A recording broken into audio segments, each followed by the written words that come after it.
Oke, baiklah. Bagaimana kalau sekarang kita mendiskusikan bagaimana cara pintar korupsi? Sebuah peluang emas yang tidak akan terjadi lagi dalam masa yang akan datang, yaitu kalau Anda yang menjadi pejabat saat ini atau yang punya kesempatan dalam sisa periode ini mendapatkan jabatan, sebaiknya Anda korupsi dengan semaksimum mungkin dalam periode sisa saat ini, yaitu dalam 3 tahun ke depan ini. Sungguh, Anda harus memanfaatkan dengan baik momen ini untuk korupsi. Mumpung korupsi saat ini dibiarkan, manipulasi jabatan untuk kepentingan diri sendiri dan kelompok sendiri dibiarkan, tidak dihukum. Melanggar sumpah jabatan, kita tidak ditindak. Bahkan terang-terangan makan hak rakyat, tidak dipecat dari jabatan, apalagi dihukum. Jadi manfaatkanlah jabatan Anda semaksimum mungkin. Informasi berikut ini kita bermaksud mengajarkan kepada semua pejabat yang saat ini menjabat, mumpung Newmind belum berkuasa yang akan menghukum mati semua koruptor, Anda sebaiknya korupsi. Jadi manfaatkan waktu tersisa ini untuk menyedot harta negara, dan Anda akan dilindungi dengan para buzzer serta kepopuleran pejabat tertinggi yang dengan cantik punya pasukan media yang hanya memberitakan bagusnya saja dari karya-karya pakai hutang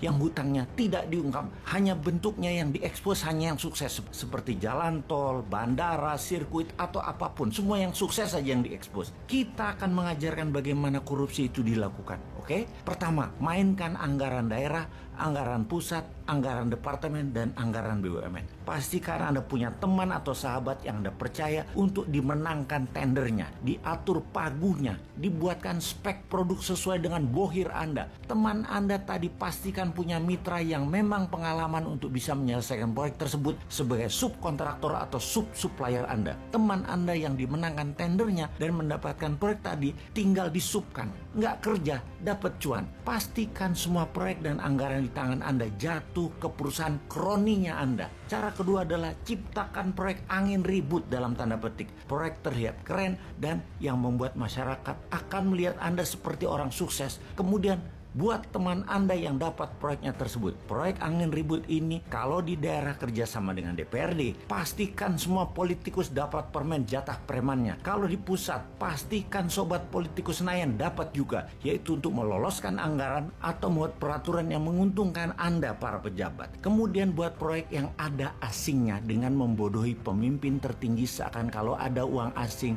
negara kita itu dianggap makmur, dengan cara membuat lembaga rating internasional kita bayar agar negara kita mendapat hutangan, agar dapat kepercayaan asing, agar proyek asing masuk, dipermudah dengan peraturan. Misalnya Omnibus Law, buat aja semacam itu. Lalu karena proyeknya cross border atau antar negara, maka komisi Anda sebagai pejabat diletakkan di luar negeri. Karena di luar negeri tidak ada PPATK-nya yang bisa cek. Akuisisi apapun libatkan pendana asing. Tujuannya agar bisa bagi cuan di luar negeri. Import itu sumber korupsi, karena dananya ada di luar. Jadi kita harus perbanyak import. Setelah memainkan anggaran, maka kita akan membuat peraturan yang menguntungkan kita dengan membuat kebijakan yang menguntungkan bisnis kita. Saat ini Anda sebagai pejabat boleh berbisnis, walau sebagai menteri atau pejabat-pejabat lainnya yang dalam sumpah jabatan Anda tidak boleh memperkaya diri sendiri dan memperkaya orang lain. Tapi tenang, selama Anda mendukung pemimpin populer,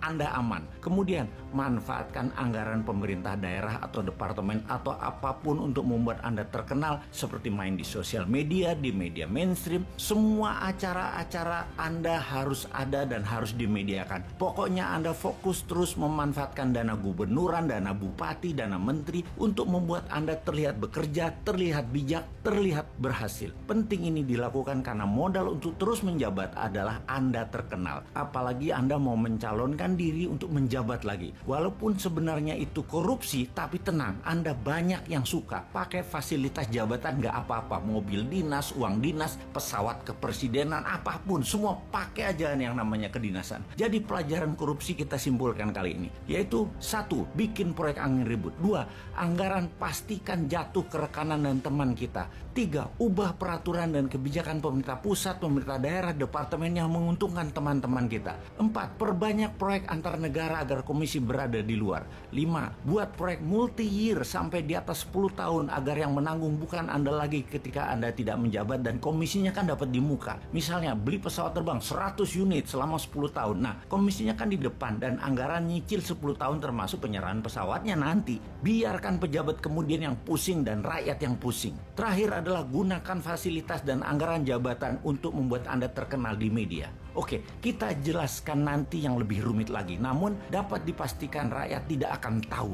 Jadi yang sedikit ini dulu diperbanyak korupsinya. Selamat menikmati sisa jabatan Anda.